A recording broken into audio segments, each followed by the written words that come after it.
Viral কিছু topic নিয়ে আপনাদের সাথে কথা বলি চলেন। এখানে অনেকগুলো ভাইরাল টপিকও থাকতে পারে, স্যাড টপিকও থাকতে পারে। তো প্রথমে শুরু করি তৌহিদ আফ্রিদের ভাইয়াকে নিয়ে, যে মুগো বরিশাল্লা ভাই। তো যাই হোক, মুগো উঠতে বইতে সকাল থেকে সন্ধ্যা পর্যন্ত সবসময় বরিশালে খুব মানে বরিশালের জিনিস খুবই মনে পড়ে। যদিও এটা স্যাড আর মানে মোটামুটি সব কিছু নিয়ে ভিডিও, তো এখানে হাস্যোজ্জ্বল কথা বা হাস্যকর কথা বাদ দিই। তো চলেন শুরু করা যাক। তো প্রথমে আপনাদের সাথে একটা কথা বলি, এই যে তৌহিদ আফ্রিদির এখন যে বউ হয়েছে বর্তমানে, আর হচ্ছে তার মা, আর হচ্ছে তার বোন, এই তিনজনকে এখন সেম সেম লাগে, এটা অনেকেই বলতেছে। তো আমার কথা হচ্ছে, এটা আমি মনে করতাম শুধু আমার কাছেই এক লাগে, আমি লজ্জায় মুখ ফুটে বলতে পারতাম না, কারণ মনে হয় মানুষ আমারে খ্যাত ভাববে যে না, তারা কালারিং করতে পারে, একরকম লাগতেই পারে, মানে একরকম লাগতে পারে না, মানে তোমার চোখ খ্যাত, যার কারণে তুমি একরকমের দেখো। কিন্তু আসলে আমার কাছে এটা প্রথম থেকে, যখন থেকে তারে চিনি, প্রায় আমি 2019 সাল থেকে তাদের ভিডিও দেখি, তখন থেকে আমার কাছে মনে হয় যেন, মানে প্রথমে আমি ভাবতাম যে তারা দুই বোন, তৌফিক আফ্রিদির মা আর বোন, এই দুইজনের আমি বোন ভাবতাম। তো প্রায় আমার 2 বছর লাগে গেছে তাদের চিনতে চিনতে। এখন যখন একটু বোঝার তৌফিক হয়েছে আমার, মানে আমার মাথায় একটু কাজ করা শুরু করছে যে না, তারা মা মেয়ে।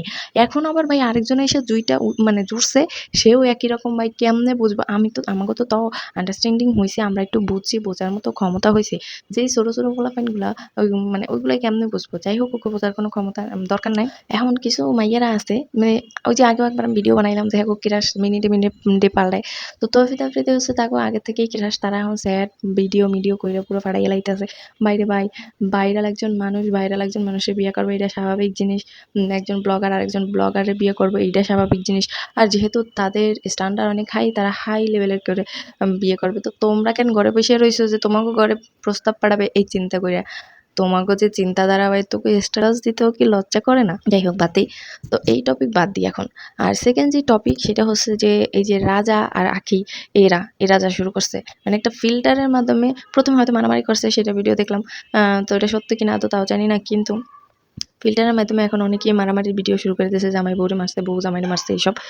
আর হচ্ছে যে এখন এখন সে কট খাইয়া বউলাকে আবার মিল লেগেছে, তারে নতুন করে ভালোবাসতে মনে চায়। আর এই সব ভিতরে যত কাহিনী হয়েছে তা বোঝার জন্য ইউটিউব চ্যানেলে যাও, সেইখানে ভিডিও করে রাখছে। আর হচ্ছে এই মানে তার মধ্যে একটা সত্য ঘটনা হলো মুনাপু যে একসময় অনেক ভাইরাল একটা মানুষ ছিল, ফর ইউথ ছিল, সবসময় তার ভিডিও মানে গান গান টান করতো এইসব নিয়ে। তো এখন সে আবার বলল, আসলে মাঝখানে তারে দেখা যায় না অনেকদিন। তো কিছু কিছু মেয়েদের আছে বিয়ের পর একদমই হারায় যায়, তারা তো আপু হয়েছে সেই রকম। এখন আসল জিনিস ফাঁস হয়েছে আস্তে আস্তে। তো আপু বলল যে সবাই তো ফিল্টার করে, আমার আমার অরিজিনালটাই আছে। তো তার যে ফেস, এগুলা দেখা আমি পুরাই অবাক হয়ে গেছি। আমার অনেকই খারাপ লাগছে যে এইরকম একটা মানুষ, তার তারও এই দিন আসবে আর এই দিনও দেখতে হবে। আসলে আমি এটা কখনোই ভাবিনি, আমারও খুব খারাপ লাগছে। আর সবকিছু আমি মোটামুটি স্ক্রিনে শেয়ার করার চেষ্টা করব। তার টপিক হচ্ছে, এখন যেই রকমের পরিমাণ মারামারি হানাহানি খুনাখুনি শুরু হয়ে গেছে, স্বামী বউরে মারতেছে, প্রেমিকা মানে প্রেমিককে মারতেছে, আর হচ্ছে মানে বউ জামাইরে মারতেছে, এই মারে ছেলে মারতেছে। এইসব কাহিনী দেইখা আমাদের ঘরে যে জামাই বউ আমরা যারা আছি, বউরা তো আতঙ্কিত ওই স্বামী বউরে মারছে সেই হিসাবে, আর স্বামীরা আতঙ্কিত বউরা পরকিয়া কইরা আমাকে মারবে সেই আতঙ্কে। তো আমরা মানে মানুষগুলা এখন এইরকম আতঙ্কের মধ্যে আছি। এই স্বামী স্ত্রীরা এই আতঙ্কে, আর বাচ্চা কাচ্চা থাকলে তো কোনো কথাই নেই। সব ফ্যামিলিগুলো এখন ডিপ্রেশনে আছে। স্বামী স্ত্রী নিজেরা তো থাকেই, বাচ্চা কাচ্চা থাকলে তাদের নিয়েও আছে, কারণ প্রত্যেক ফ্যামিলিতে শত্রুর অভাব নাই, শত্রু সবাই আছে।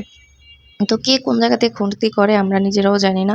আল্লাহ যা করবে ভালোর জন্যই করবে, এই চিন্তাই মানে মনের একটা আশা নিয়ে সবসময় আমরা বেঁচে থাকি, আর সবসময় আল্লাহর উপর ভরসা করি।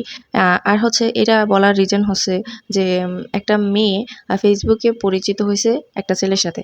তো এদের সম্পর্ক অনেক দিন ছিল, তারপরে সে আরেক ওই ছেলের বন্ধুর সাথে রিলেশনে চলে গেছে, গভীর রিলেশনে। তো সেই ছেলেরে বিয়ে করতে যাইয়া সে তার ওই যে প্রথম যে প্রেমিক তারে সে খুন করে সাত টুকরা করে ফেলাইছে। বাবা, ভাবা যায়? কি এক ডেঞ্জারাস মেয়ে।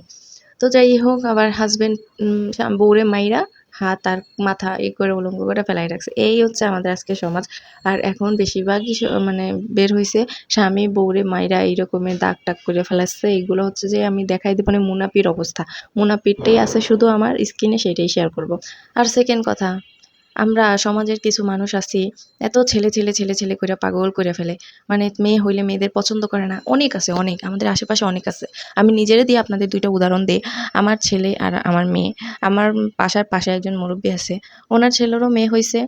মানে উনি অতটা খুশি না। উনার কথাবার্তায় সবসময় বোঝায়। তো আমার ছেলে, আমার মেয়ে যখন তার বাসায় যায়, সে তখন আমার ছেলেরে খুব আদর করে। এত পরিমাণ আদর করে সবকিছু দিয়ে দেয়। কিন্তু আমার মেয়েরে সে দেখতেই পারে না। আর আমাদের ফ্যামিলিতে তো আছেই মুরুব্বিরা এগুলা মানুক আর না মানুক তাদের আচার-আচরণে এগুলা বুঝাই যায়। যাই হোক, এতে হয় কি আমাদের ফ্যামিলিতে অনেক মুরুব্বিরা আছে যারা কি করে আমাদের আত্মীয়দের মধ্যে ধরেন যা যায় সাথে মানে খুনসুটি বাদায়ে দেয়। একটু তাদের মুখের কথার কারণে তারা ধরেন এখানে তিল হইছে ওইখানে তাল বানাইয়া ফেলাইছে। তারা নিজেরাও জানে না এটা কোনভাবে কি কথা বলছে।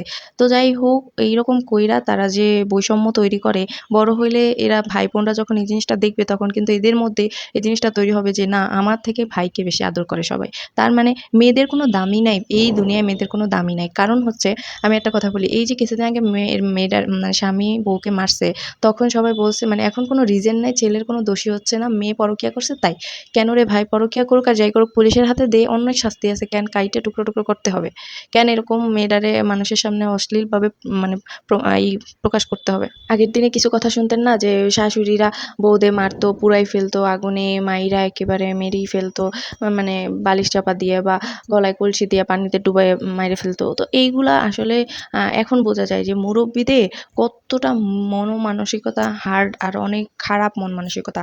তো আগের কালে মানুষদের মন মানসিকতা কোনোদিনও পাল্টাবে না। কারণ একটা জিনিস কিন্তু সত্য যে বইয়ের শিক্ষা অন্য রকমের। বইতে আপনি একটা জিনিস পইড়া যে শিক্ষাটা পাবেন, সেই শিক্ষাটা আপনি কিন্তু সব জায়গায় দেখাতে যাবেন। কিন্তু মূর্খ মানুষরা চিন্তা করে যে না আমি এখানে যেটা বুঝবো ওইটাই।